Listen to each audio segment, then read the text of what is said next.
नमस्ते दोस्तों। आज के इस खास एक्सप्लेनर में आपका स्वागत है। याद है जब हम सब एक बड़ी महामारी से बाहर निकलने की कोशिश ही कर रहे थे, तभी सोशल मीडिया पर एक नया नाम तेजी से वायरल होने लगा था। जी हाँ, हंटा वायरस। अचानक से इंटरनेट पर खौफनाक बातें सामने आने लगी और एक नई दहशत फैल गई। लेकिन आज के इस एनालिसिस में हम इस दहशत के पीछे की असली साइंटिफिक सच्चाई खंगालने वाले हैं। अफवाहों को साइड में रखेंगे और सिर्फ फैक्ट्स पर बात करेंगे। तो चलिए शुरू करते हैं। तो सबसे पहला सवाल जो सबके दिमाग में आता है, क्या ये सच में अगली महामारी है? देखिए, आपका डरना बिल्कुल लाजमी है। जैसे ही कोई नया वायरस सामने आता है तो हमारा दिमाग तुरंत लॉकडाउन और तबाही वाले दिनों में पहुंच जाता है। लेकिन आज हमारा गोल इंटरनेट की इन डरावनी अफवाहों और असली साइंटिफिक फैक्ट्स के बीच की लाइन को बिल्कुल क्लियर करना है। हम ये समझेंगे कि क्या सच में इस वायरस में पूरी दुनिया को रोकने की ताकत है या फिर ये बस एक पैनिक है। आज के हमारे इस एनालिसिस का एजेंडा बहुत ही सीधा सा है। हम बात करेंगे कि हंटा वायरस आखिर है क्या, इसका इतिहास क्या है, लक्षण क्या हैं, कोरोना वायरस से इसकी तुलना करेंगे और सबसे जरूरी, इससे बचाव के सही तरीके क्या हैं। चलिए सीधा पहले सेक्शन पर आते हैं। हंटा वायरस असल में है क्या? देखिए, इस पूरे वायरस को समझने की चाबी ये है कि ये प्राकृतिक रूप से इंसानों का वायरस है ही नहीं। बिल्कुल सच। ये मुख्य रूप से चूहों और दूसरे रोडेंट्स में पाया जाता है। मतलब ये वायरस चूहों के अंदर ही पलता रहता है और जब इंसान गलती से इसके संपर्क में आ जाता है, सिर्फ तभी ये एक सीरियस बीमारी बनता है। अब शरीर में जाने के बाद ये वायरस दो बहुत ही खतरनाक स्थितियां पैदा कर सकता है। पहली है HPS यानी हंटा वायरस पल्मोनरी सिंड्रोम। नाम थोड़ा मुश्किल लग रहा होगा, लेकिन इसका काम बहुत सीधा और खतरनाक है। ये एक भयानक रेस्पिरेटरी बीमारी है जो सीधे आपके फेफड़ों पर अटैक करती है। मतलब सांस लेने का पूरा सिस्टम बुरी तरह हिल जाता है। और दूसरी कंडीशन जो ये पैदा कर सकता है वो है HFS। इसमें फेफड़ों की बजाय ये सीधा आपकी किडनी यानी गुर्दों को अपना निशाना बनाता है। अब देखिए, वैसे तो ये वायरस काफ़ी रेयर है, लेकिन फेफड़ों और किडनी जैसे हमारे सबसे ज़रूरी अंगों को इस तरह डैमेज करने की इसकी ये जो ताकत है ना, ये इसे एक बहुत बड़ा मेडिकल थ्रेट बना देती है। बढ़ते हैं हमारे दूसरे सेक्शन की तरफ, इसका इतिहास और फैलाव। ये आया कहाँ से? क्या आपको पता है कि साइंटिस्ट्स इस वायरस को आज से नहीं बल्कि दशकों से जानते हैं। बात है 1950 के दशक की। कोरियन वॉर के दौरान कई सैनिक अचानक तेज बुखार और ब्लीडिंग का शिकार होने लगे। ये वायरस पहली बार साउथ कोरिया की हंटान नदी के पास मिला था और वहीं से इसे इसका नाम मिला, हंटा वायरस। फिर 1993 में अमेरिका में इसका एक बहुत बड़ा और जानलेवा आउटब्रेक हुआ, जिसके बाद दुनिया भर के साइंटिस्ट्स ने इस पर फुल स्पीड में रिसर्च शुरू कर दी। अगर आज के ग्लोबल मैप को देखें तो ये वायरस चीन, रूस और अमेरिका के कई हिस्सों में मौजूद है।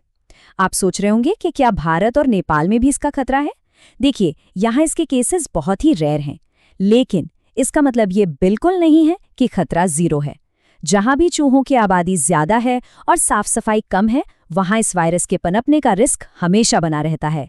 इसे आप इग्नोर नहीं कर सकते। ओके, अब आते हैं सेक्शन 3 पर, इसके गंभीर लक्षण और खतरे। ये काम कैसे करता है? अब जरा इमेजिन कीजिए, एक पुराना सा कमरा है जो महीनों से बंद पड़ा है। वहां संक्रमित चूहों ने अपना मल, मूत्र और लार छोड़ी है। समय के साथ वो कचरा सूख जाता है। अब जैसे ही आप उस कमरे को खोलकर झाड़ू लगाना शुरू करते हैं तो वो सूखा हुआ कचरा बारीक कणों के रूप में हवा में उड़ने लगता है, एक बिल्कुल अदृश्य खतरा। और फिर सांस लेते वक्त वही वायरस हवा के जरिए सीधे इंसान के फेफड़ों में चला जाता है। ये कोई साइंस फिक्शन मूवी का सीन नहीं है, ये असल में ऐसे ही काम करता है। इस वायरस की सबसे खतरनाक बात पता है क्या है? इसका धोखा। शुरुआत में ही आपको बिल्कुल एक नॉर्मल फ्लू जैसा लगेगा, हल्का बुखार, सिर दर्द, बदन दर्द और उल्टी। लोग सोचते हैं अरे कुछ नहीं, मौसम बदल रहा है। लेकिन कुछ ही दिनों में गेम पूरी तरह पलट जाता है। फेफड़ों में पानी भरने लगता है, ऑक्सीजन लेवल तेजी से गिरता है और कुछ केसेस में तो किडनी फेलियर तक की नौबत आ जाती है। और अगर हम डेटा की बात करें तो HPS के मामलों में मृत्यु दर यानी मोर्टेलिटी रेट लगभग 35 से 40% तक हो सकता है। जी हाँ, 40%। ये चौंकाने वाला आंकड़ा डराने के लिए नहीं है, बल्कि ये बताने के लिए है कि भले ही ये वायरस रेयर हो, लेकिन जब ये हमला करता है तो इसके नतीजे बेहद घातक हो सकते हैं। इसे हल्के में लेने की गलती नहीं की जा सकती। तो चलिए अब सेक्शन 4 पर चलते हैं, जो सबसे ज्यादा पूछा जाने वाला सवाल है। कोरोना वायरस से इसकी तुलना। यहाँ आपको एक बहुत बड़ी राहत मिलेगी। कोरोना वायरस इतनी तेजी से इसलिए फैला क्योंकि वो इंसान से इंसान में बहुत आसानी से ट्रांसफर होता था। लेकिन हंटा वायरस, ये मुख्य रूप से सिर्फ चूहे से इंसान में फैलता है। इंसान से इंसान में इसका फैलना अविश्वसनीय रूप से रेयर है। और यही सबसे बड़ा कारण है कि हंटा वायरस के पास वो बायोलॉजिकल ताकत ही नहीं है कि ये रातों रात दुनिया भर में लॉकडाउन लगा दे और एक नई महामारी बन जाए। अब आते हैं हमारे आखिरी और सबसे जरूरी हिस्से पर, सेक्शन 5, बचाव और सही जानकारी। सबसे पहले तो ये समझना होगा कि रिस्क पर सबसे ज्यादा कौन है। जो लोग खेतों में काम करते हैं, पुराने गोदामों की सफाई करते हैं, कैंपिंग का शौक रखते हैं या फिर किसी लंबे समय से बंद पड़ी इमारत की सफाई करने जाते हैं, उन्हें सबसे ज्यादा अलर्ट रहने की जरूरत है, क्योंकि उनका ये एनवायरनमेंट ही उन्हें इस खतरे के बहुत करीब ले जाता है। मेडिकल साइंस की बात करें तो फिलहाल हमारे पास हंटा वायरस के लिए कोई स्पेसिफिक वैक्सीन या कोई जादुई इलाज नहीं है। पेशेंट की जान पूरी तरह इस बात पर डिपेंड करती है कि बीमारी कितनी जल्दी पकड़ी जाती है और हॉस्पिटल में उन्हें कितनी अच्छी सपोर्टिव केयर और ऑक्सीजन मिलती है। जब कोई पक्का इलाज ना होना तो बचाव ही इकलौता हथियार रह जाता है। याद है, अभी थोड़ी देर पहले हमने उस धूल भरे बंद कमरे की बात की थी। तो अगर आपको कभी ऐसी जगह साफ करनी पड़े तो रूल बहुत क्लियर हैं। सबसे पहले एक बढ़िया सा प्रोटेक्टिव मास्क और ग्लव्स पहने। सूखे कचरे पर कभी भी डायरेक्ट झाड़ू मत लगाइए, वरना वायरस हवा में उड़ जाएगा।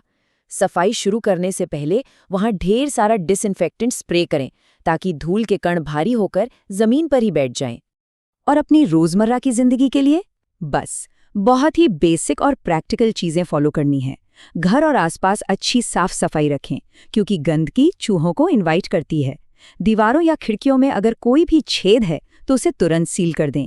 खाने पीने की चीजों को हमेशा अच्छी तरह ढक कर रखें। और हाँ, अगर कभी कोई मरा हुआ चूहा दिखे तो उसे नंगे हाथों से बिल्कुल मत छूना। हमेशा ग्लव्स का इस्तेमाल करें। तो दोस्तों, सोशल मीडिया पर अफवाहें तो हमेशा फैलती रहेंगी, लेकिन सवाल ये है कि क्या हम उन बिना सिर पैर के दावों से डरना चुनेंगे या फिर साइंस, सटीक जानकारी और सही तैयारी के जरिए जागरूकता को। हंटा वायरस एक सीरियस खतरा जरूर है, लेकिन ये कोई ऐसा अनियंत्रित मॉन्स्टर नहीं है जिसे कंट्रोल ना किया जा सके। बेसिक साफ सफाई और सही जानकारी के साथ हम इस खतरे को पूरी तरह से बेअसर कर सकते हैं।